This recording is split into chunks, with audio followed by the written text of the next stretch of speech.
Buenas y bienvenidos al Reino del Dado,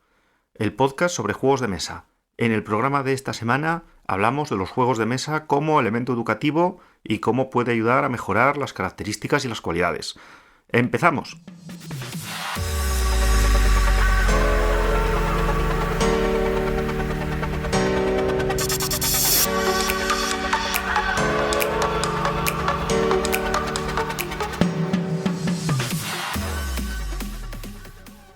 Como adelantábamos en la entradilla, esta semana comentamos los juegos de mesa desde un punto de vista no tanto de análisis como hacemos habitualmente de algún título en particular, sino como un elemento educativo. Os tenemos cubiertos. La próxima vez que os vean entrar con las compras, podréis decir que no es vicio, sino que es un elemento educativo, una herramienta para educar, convencer y formar.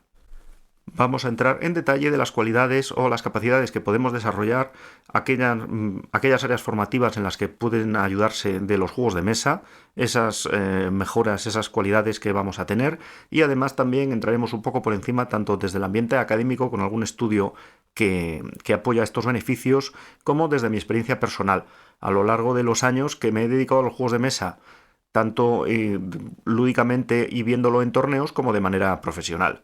Así que nada, sin más, vamos a empezar con un ambiente más académico.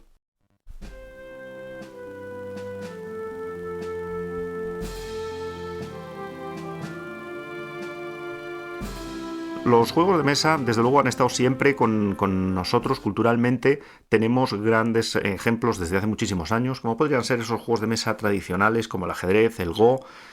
backgammon, etcétera, o incluso también ejemplos más recientes dentro de lo que serían juegos de mesa que entendemos como antiguos, como podrían ser pues el Risk, el Monopoly, el Trivial incluso,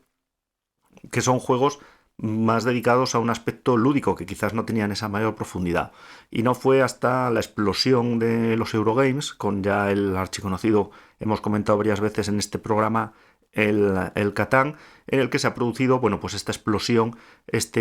extensión cultural de lo que son los juegos de mesa. De manera general, ¿en qué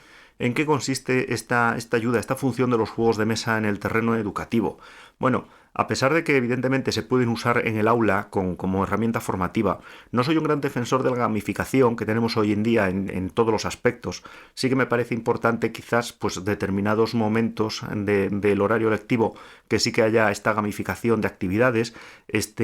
más imponer el aprendizaje como un juego para producir pues este descanso o esta ruptura de la monotonía, pero también entiendo que bueno, que hay asignaturas que quizás o trabajos que tienen que ser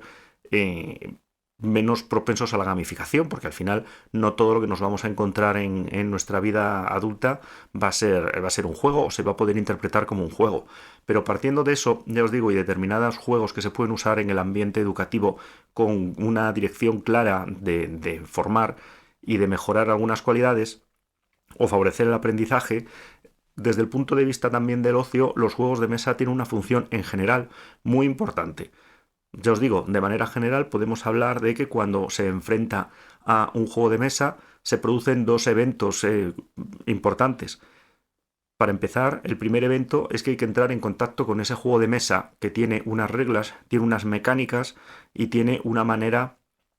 de funcionar. Tenemos que conseguir absorber esa información, analizar esas mecánicas o esas reglas que vamos a emplear, en qué sentido van y cómo usarlas de manera a obtener la victoria. Esto en juegos competitivos, en juegos cooperativos, incluso además también vamos a tener que pensar cómo van a combinarse nuestros esfuerzos con los del resto de compañeros de juego.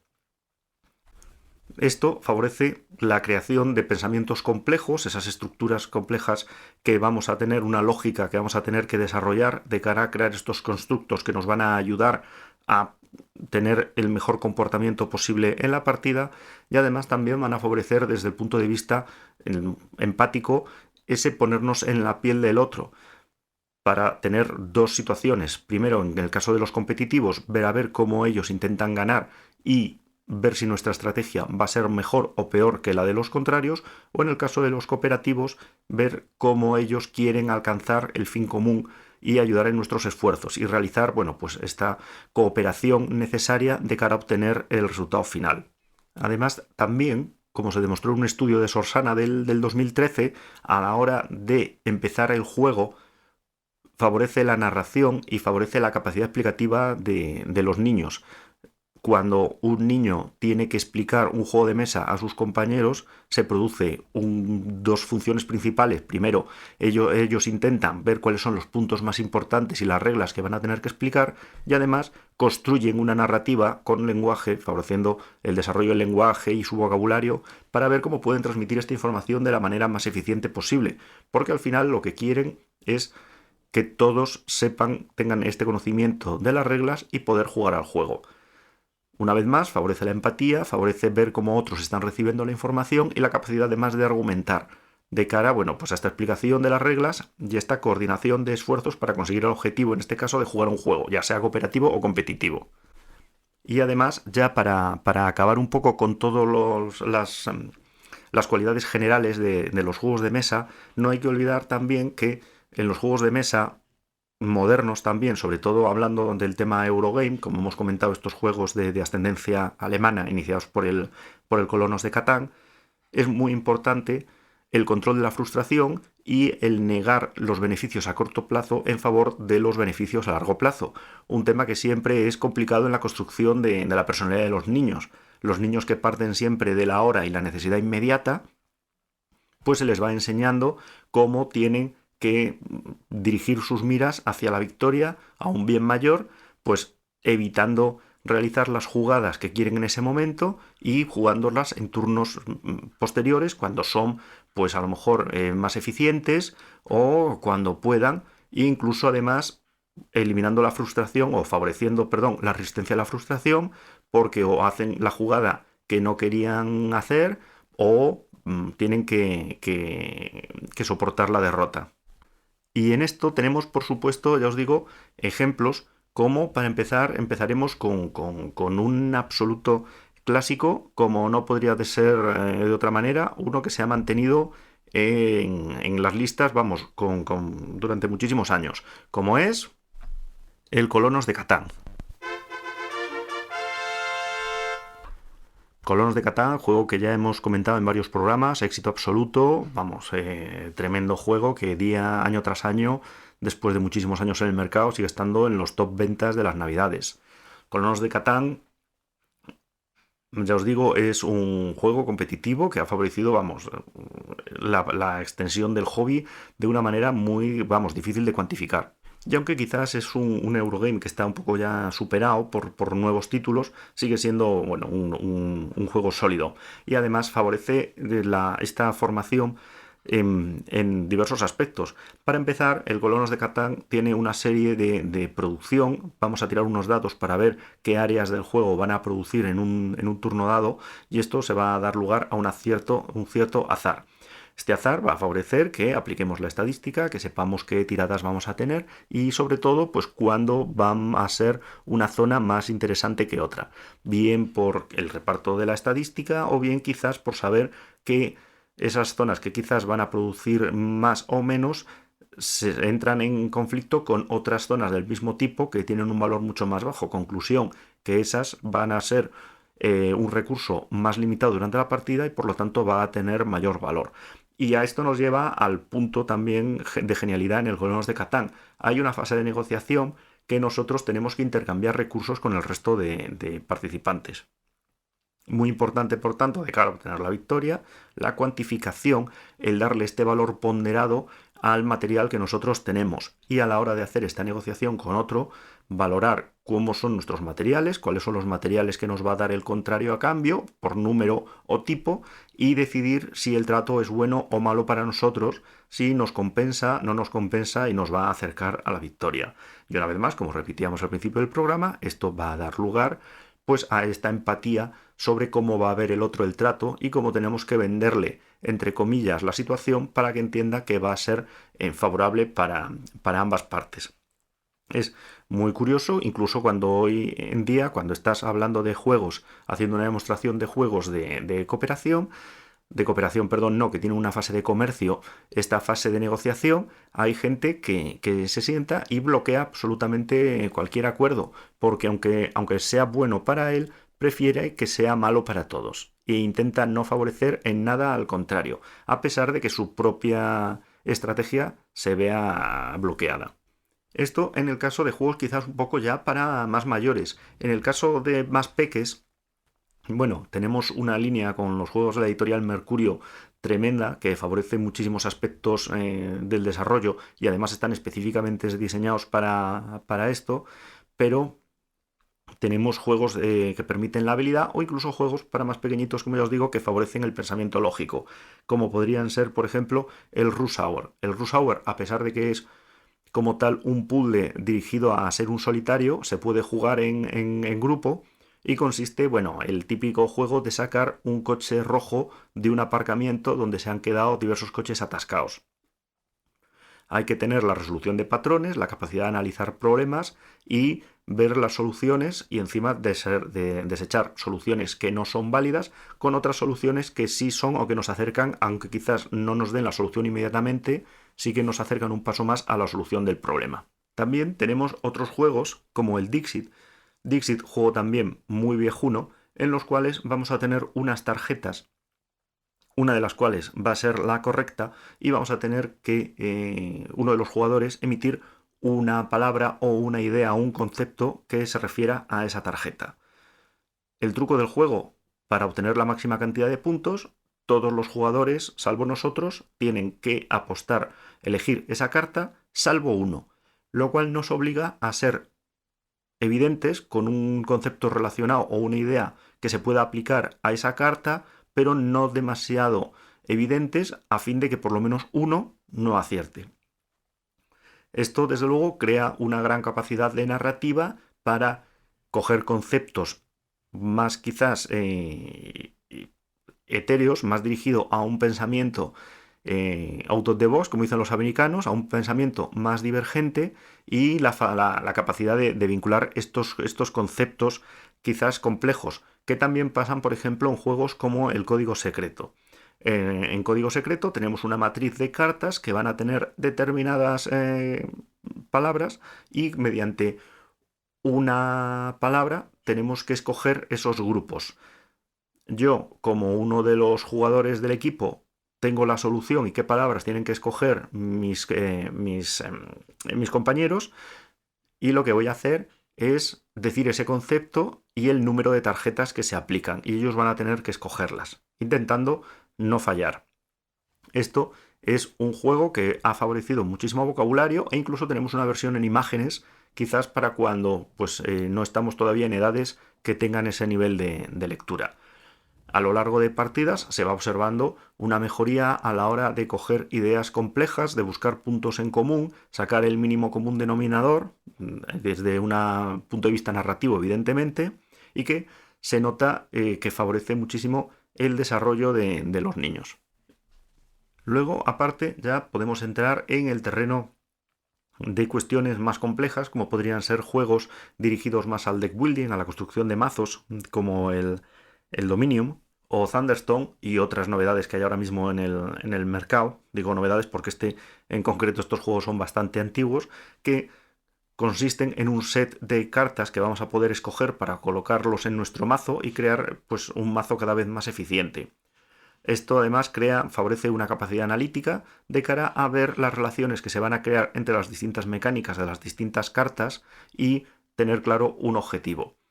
Permite además una abstracción porque al final tenemos cartas que quizás favorecen pero tienen una sinergia, un comportamiento que es más exitoso al combinar unas con otras que con otro grupo, y esto además permite ese hilar mecánicas complejas, esa capacidad de abstracción para crear estos pensamientos dirigidos a unas construcciones más complejas,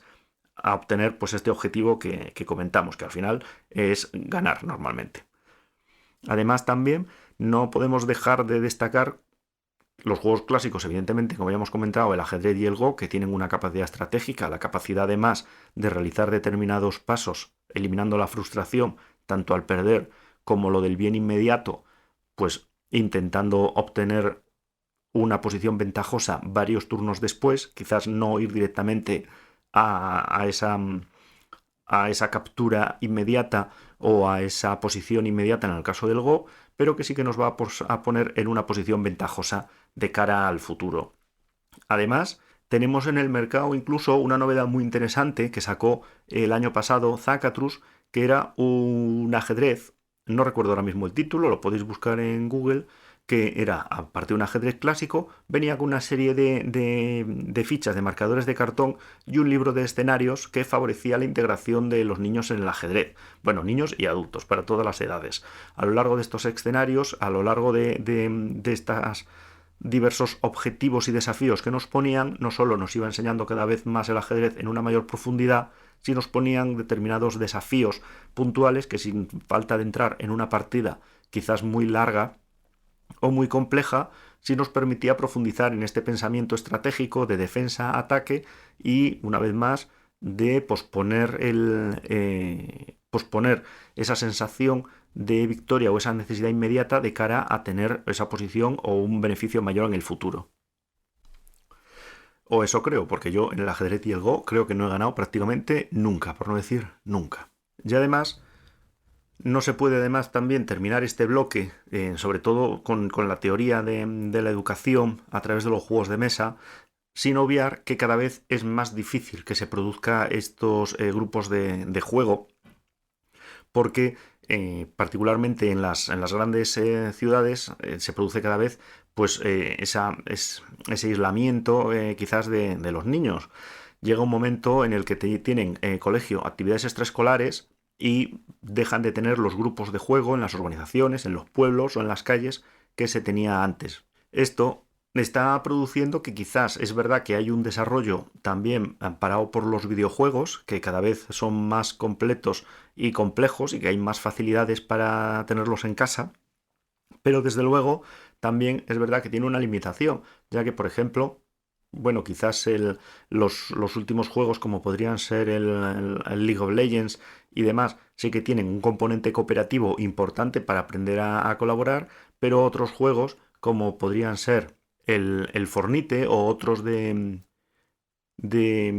supervivencia y de disparos, crean sobre todo un comportamiento solitario. Sí que favorecen también el pensamiento estratégico y demás, pero tienen además ese tema nocivo de videojuego en solitario que quizás no favorece del todo las relaciones sociales. Y aunque podría extenderme durante un montón de tiempo sobre las cualidades de los juegos de mesa, entrando en profundidades sobre diversos juegos y las ventajas educativas que podría tener, hasta aquí vamos a acabar con este bloque académico.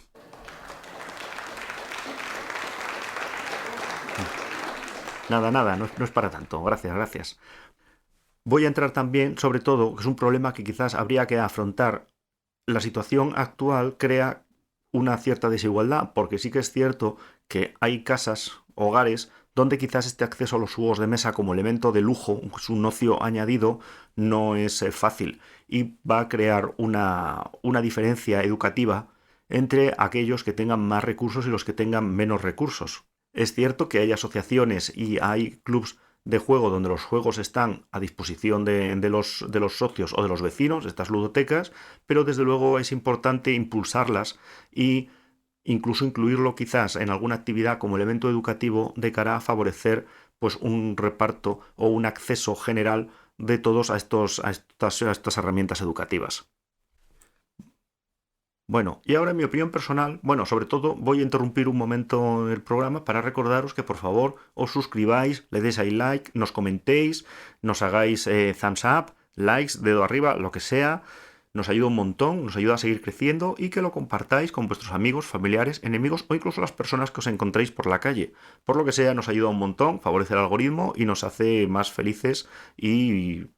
sí, más felices en términos generales. Bueno, y para terminar, en estos minutos que nos quedan, vamos a hablar de una experiencia personal desde un punto de vista formativo que consiste en los torneos de tienda. Aunque es verdad que hay tiendas donde ya no es un punto tan importante como tal del hobby, sí que tradicionalmente las tiendas han sido puntos de encuentro y siguen siendo zonas durante determinados días se organizan diversas actividades grupales, torneos que reúnen a una cierta comunidad. Además, aquí vamos a hablar sobre todo de uno determinante que quizás no sea el mejor, pero sí ha sido uno de los que ha tenido más juego organizado y por lo tanto se ha notado muchísimo su influencia. Estoy hablando, como no podía ser de otra manera, del juego de cartas coleccionable probablemente más famoso. Estoy hablando de el Magic. El Magic es un juego de enfrentamientos que temáticamente sería un enfrentamiento entre dos magos que tienen su grimorio. A lo largo de los años han salido más versiones con multijugador, etcétera. No vamos a entrar en ello. Consiste en unos mazos que nos compramos y que luego vamos mejorando con sobres de cartas, que son como los cromos y que vienen al azar. ¿Cuál es la desventaja de esto? La desventaja de esto es que es un juego caro. Hay un mercado de cartas de segunda mano ya abiertas y por lo tanto montar mazos quizás competitivos de una manera más eficiente es caro porque las cartas más raras y probablemente con más poder o más capacidad para hacernos mejorar o ganar en la partida, pues tienen un valor más alto. Además también este hecho de comprarlos como los cromos por azar y tener que comprar determinadas cantidades para que te toquen las cartas que necesitas o que puedes cambiar por otros,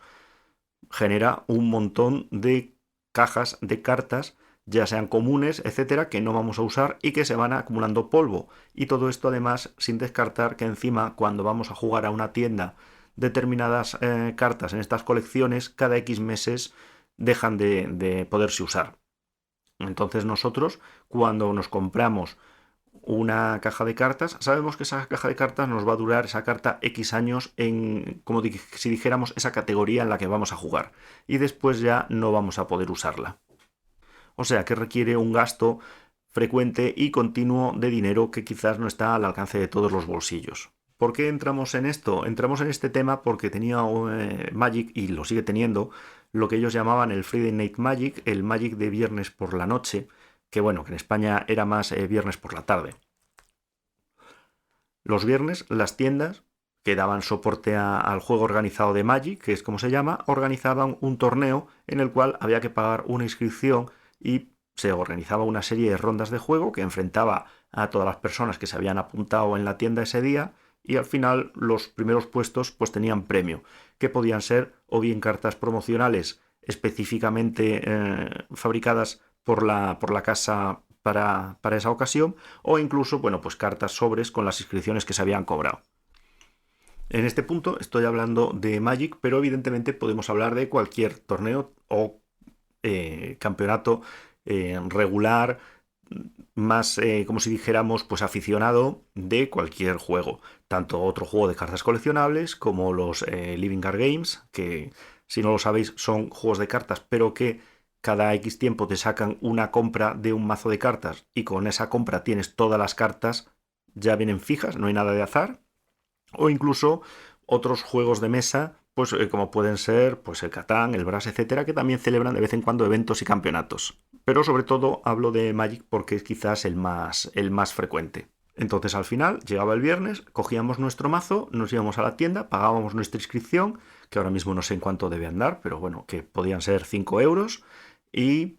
había una serie de enfrentamientos. Decían quién se enfrentaba a quién, nos buscábamos, nos sentábamos en la mesa, jugábamos la partida, había un ganador, había un perdedor y seguíamos jugando. Tenía la ventaja además, o tiene la ventaja, de que por el sistema de torneo no es de eliminación, sino es de ir consiguiendo puntos, así que aunque quedemos el último, vamos a jugar las mismas partidas que el que quedó primero. Esto además produce dos situaciones importantes. Primero, la posibilidad de tener,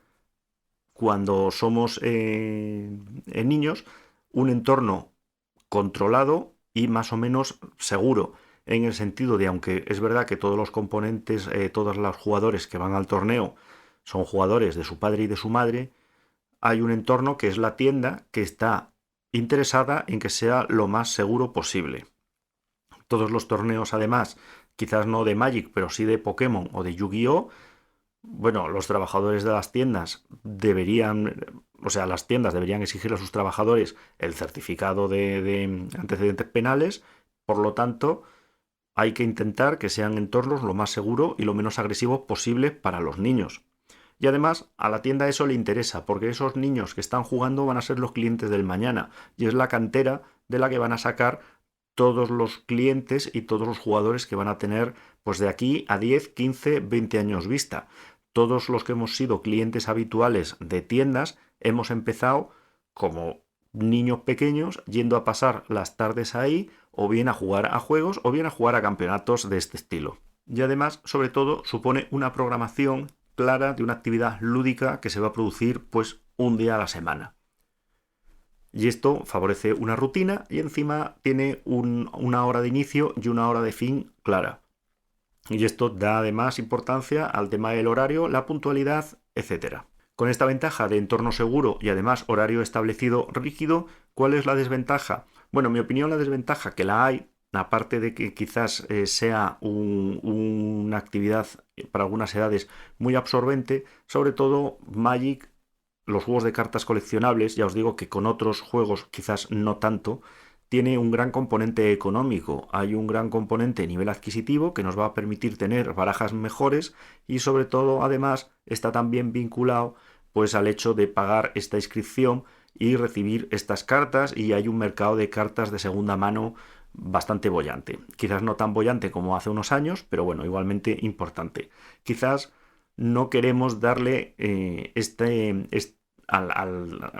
al aspecto lúdico de las actividades lúdicas, no le queremos dar este aspecto tan mercantilista de primera, no queremos tampoco que tenga este contacto tan brutal con el dinero. Pero bueno, ya os digo, esto es un tema de opiniones que quizás os parezca incorrecto o quizás os parezca correcto, pero desde luego tiene unas grandes ventajas. Esto evidentemente ya entra dentro de un terreno absolutamente personal. Yo durante años sí que he visto estos torneos, he participado en estos torneos, sobre todo yo he sido siempre bastante amateur y por lo tanto pues me he movido en estos torneos más aficionados y, si dijéramos, menos dados a las competiciones, a tener un puesto sí o sí o a optar a grandes premios en metálico. Y el haber estado varios años me ha permitido conocer a niños que se han ido desarrollando en estos torneos, han tenido su desarrollo personal durante estos 3-4 años, pues realizando estas actividades y además viéndoles semana a semana. Claro, hay que decir que en estas partidas, estos días señalados para estos campeonatos, como si dijéramos más amateur, no hay categorías, no hay separaciones por edad, no hay nada. Entonces, claro, lo primero que teníamos era que teníamos a un niño, pues edad variable, pero vamos, ya con capacidades lingüísticas, estructurales plenamente desarrolladas, entre comillas, como si dijéramos. No estoy hablando de niños muy, muy pequeños, pero sí que estoy hablando de niños, pues eso, 12, 13 años, 14 años, preadolescentes. Estos niños, claro, cogen muy bien, han jugado al Magic quizás en el colegio con sus compañeros o con los niños de su clase, muy bien, y entonces resulta que llegan a la tienda y se sientan en uno de estos torneos con su mazo, que están jugando en el primer enfrentamiento, que perfectamente puede ser con un tío que tiene 20 y tantos, hasta 30 y tantos o incluso más años, con un mazo pues a lo mejor incluso de competición o quizás no de competición, pero ya un mazo más estudiado y más preparado, y les pasa por encima absolutamente y les pulveriza y les deja temblando. O sea que prácticamente lo que tenemos es una masacre. Pero si el niño soporta este primer trauma, como si dijéramos, hombre, tampoco es nada traumático, pero vamos, agradable que a uno le ganen, no es.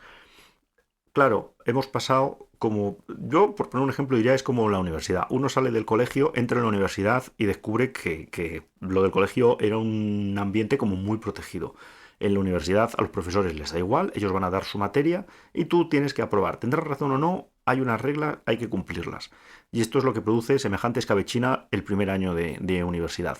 hasta que se produce este periodo de adaptación. Pues aquí es lo mismo. Los niños descubren primero que la baraja con la que juegan en su colegio no es competitiva, no está bien montada, han puesto cartas al azar y esto o se han guiado por los dibujos o por lo que les gusta la carta, y esto conduce a una humillante derrota. Muy bien, después de esto, pues llega el momento en el que el niño descubre que tiene que elaborar una baraja de otra manera. Además, descubre con el tiempo que la baraja que él quiere tener quizás no puede pagársela, porque estamos hablando de que en ocasiones hay barajas extraordinariamente caras que una persona con un salario se puede permitir, pero en ningún caso se puede permitir un niño o no debería permitírsela. Entonces, tiene que sobreponerse a la frustración de lo que él quiere a lo que puede conseguir. Es verdad que hay determinadas barajas que son más baratas o más fáciles de montar y que van a tener un comportamiento mejor en estos torneos por un precio menor. Bueno, pues hay que asumirlo. Y además, también, ya os digo, como os decía al principio del programa, favorece la empatía en el sentido de que él va a ver cómo piensa una persona 10 años mayor que él y que quiere lo mismo que él, que es ganar. Además, debido ya a la mecánica intrínseca al juego de cartas, tiene que valorar cuándo va a jugar las cartas. No tiene que jugar las cartas cuando pueda, sino cuando sea más beneficioso para él o cuando sea más dañino para el oponente. Y como estamos jugando con unas cartas en la mano que solo vemos nosotros, hay que pensar qué mazo está jugando el otro, qué cartas va a jugar para ganar y cuáles le van a venir mejor o peor que nosotros juguemos para evitar que gane o conseguir ganar nosotros. Se va a producir este desarrollo, esta empatía, este conocimiento de las acciones y de las motivaciones del oponente, y luego, pues, evidentemente, ganaremos algunas y perderemos algunas, con lo cual tendremos, pues, este refuerzo positivo de, pues, haber conseguido posponer las decisiones al momento adecuado y tener, pues, cumplir esos objetivos que nos habíamos puesto. Entonces, ya os digo, en mi experiencia personal se notaba muchísima diferencia entre un niño que venía los viernes a jugar estos torneos y el resto de sus compañeros de colegio. Porque, claro, el niño venía asiduamente todas las semanas, cada 2 semanas a jugar, y luego de vez en cuando, pues 2 veces al año, 3 veces al año, a lo mejor venían sus compañeros y, joder, podíamos comparar. Esto era muy llamativo el desarrollo, porque primero, el niño que venía a jugar todos los torneos habitualmente tenía un desarrollo estratégico muy superior, porque llevaba un año jugando todas las semanas con gente, pues 10 años mayor que él, 20 y tantos años, que incluso que estaba ya integrado en el mercado laboral y que le ganaba, teniendo ya una capacidad para resistir la frustración y alcanzar sus objetivos muchísimo superior a la de sus compañeros. El tema de la empatía, la capacidad de ver las motivaciones del otro y entender por dónde va a ir, también evidentemente era muy superior al resto de los compañeros. Y encima además también debido al metajuego quizás de este juego en particular, te aumentaba sus capacidades de negociación, porque claro, al final en un momento dado ganaba o por un sorteo o por un día que tenía la fortuna de quedar en un puesto con premio, un sobre o se compraba un sobre, tenía que cambiar las cartas y estaba en un ambiente en eso quizás que no perdonaba la falta de dotes de negociación. Entonces, cualquier niño o cualquier jugador, vamos, extensivo a todos, que quiera montar un mazo con las cartas importantes, sabe que le van a intentar cambiar las cartas buenas por otras no tan buenas y que tiene que imponerse, que tiene que negociar y que tiene que mantenerse en sus posiciones. Esto sobre todo también entendiendo dentro de un terreno, un ambiente controlado como es una tienda de juegos, donde el dependiente, el juez o la persona que lleva el torneo está pendiente de cómo suceden las cosas y que no haya ningún comportamiento que pudiera ser agresivo, antideportivo o injusto. Porque al final, ya eso como os he comentado, este ambiente protegido, este ambiente seguro y este ambiente lúdico sin tanta presión es un ambiente que va a favorecer la convivencia, que nos va a favorecer a todos, tanto para el que llega el viernes y que quiere pasar una partida tranquila para olvidarse de los problemas de la semana, como del niño que quiere jugar la partida con su baraja que está montando durante toda la semana y quiere aprender o quizás llevarse algún premio y poder luego discutirlo con sus compañeros a lo largo de la semana. Y al final es normal porque todas estas actividades, todas estas partidas, todas estas negociaciones van a conducir a una mayor experiencia, a un uso de herramientas, saber qué funciona y saber qué no en esta simulación que provocan el acto del juego, la actividad del juego.